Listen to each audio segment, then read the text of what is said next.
And now for the walk. The structured walk is central and key in your relationship with your dog. It drains his nervous energy rather than increases it. It establishes your leadership over your dog, and it's his deepest connection with you, more so than the lovey and cuddly on the couch. It's also the most important job you can give your dog, and it's the way your dog learns to be a dog, by migrating with you, his pack leader. Fish swim, birds fly, dogs walk. It's that important. Ideally, your walk should be 30 to 45 minutes long, 2 times per day, and it starts when you first think about it. Take the leash out quietly and don't get your dog overly excited. Your dog should be calm before each phase and before you move forward.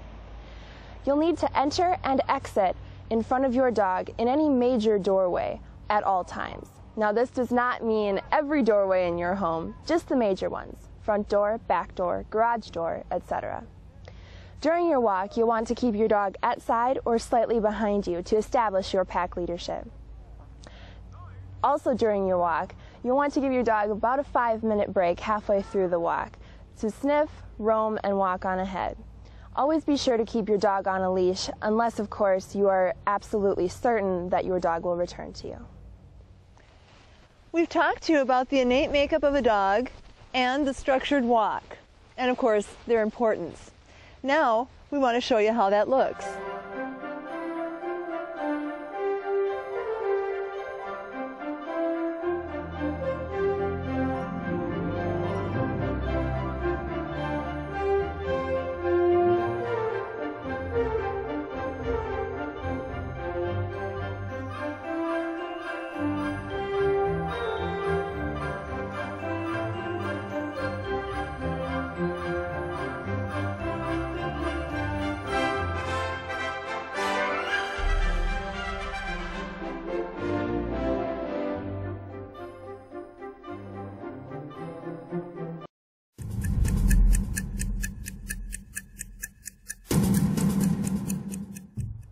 All right, now when you meet a dog for the first time and this dog is a stranger to you, give the dog some space.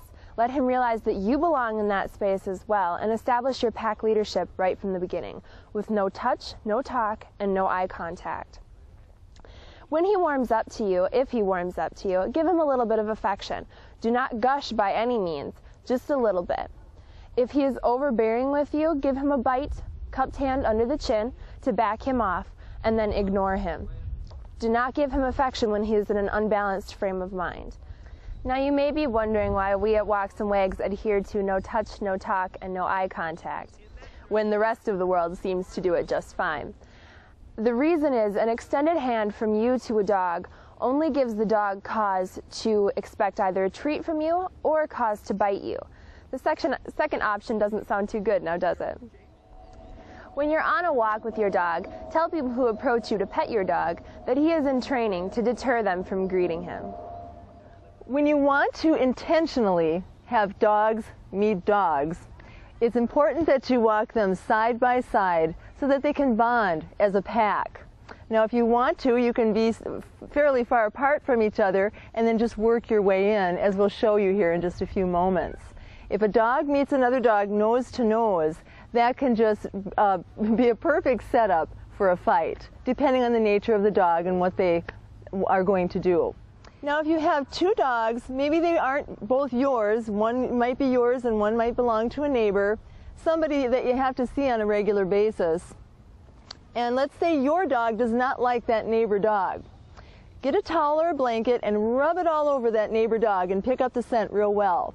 Then bring it home and have that towel with you every time you do things with your dog that are affection-centered: treats, playtime, massage, food, even the walk, so that your dog never sees that other dog, but he always has his scent during good times. Then, when you do see the other dog, plan on the owner of the dog and yourself going to a park and have those dogs, as I explained just a few moments ago, moving forward together, not side by side. One of you take one over here, another take one over there, and just walk forward the same direction, turn around, walk back, but bring yourselves a little closer each sweep that you make until you are walking fairly close forward together, one dog on the outside of both owners. This will help these dogs to become a pack and bond, and your dog should sense, when he'll smell that dog again, he'll see him, he should